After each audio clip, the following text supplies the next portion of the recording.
अस्सलाम वालेकुम।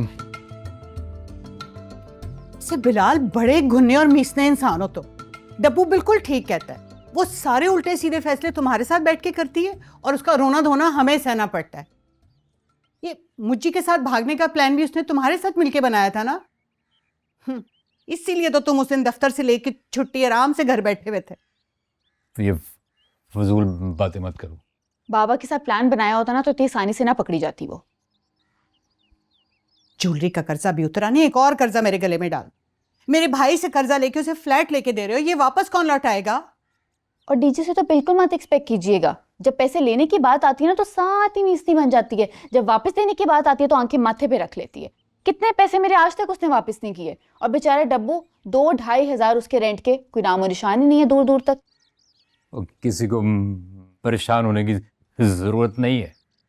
मैंने जिम्मेदारी ली है ना, तो मैं लौटा दूंगा। कहाँ से लौटाओगे?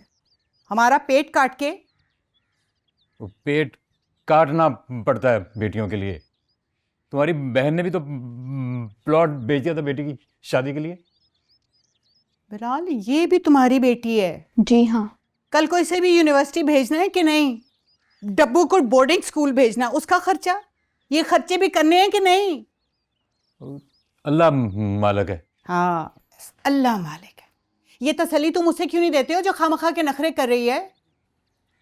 खामखा के नखरे? और नहीं तो क्या, कल को उस नए फ्लैट में से भी कोई कीड़ा निकाल के रोती धोती चली आएगी। कॉम्प्रोमाइज करना तो उसने सीखा ही नहीं ना कभी तुम्हारी गोद में बैठ के।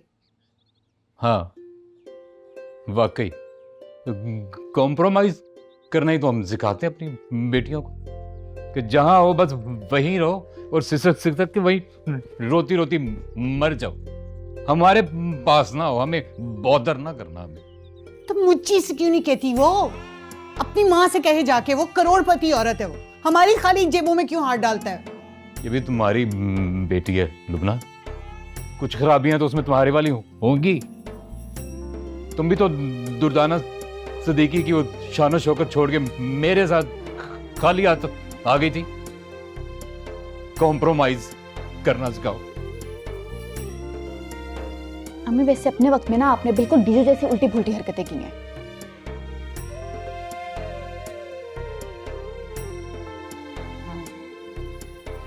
मैंने भी मुझी जैसे घोंचू से शादी कर ली थी।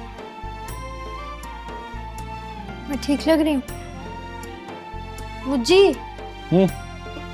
ठीक लग रही हूँ यार? बहुत अच्छी लग रही है, तबाइयां फेरती हैं। पक्की बात है? हाँ टीचू। अच्छा बात सुन, ये तो है पहला हफ्ता ट्रेनिंग पीरियड, तो ये तो आसान होगा, लेकिन आगे थोड़ा प्रेशर आएगा। मुज्जी मैं बहुत नर्वस हो रही हूँ, मैं कर लूंगी ना? हाँ टीचू कर लेगी। देख, तू पहली बार नौकरी कर रही है, थोड़ा बहुत मुश्किल तो होगा, नेचुरल है, सबके साथ होता है। देख हाथ भी कांप रहे हैं। देख अब नहीं कांप रही। टीचू मैं तेरे साथ हूँ, मत घबरा, हो जाएगा।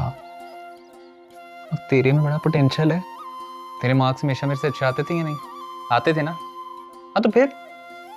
हाँ वैसे तो बड़ा नालायक था। तो यार वही तो मैं कह रहा हूँ कि अगर मेरे जैसा नालायक कर सकते हो तो क्यों नहीं कर सकती?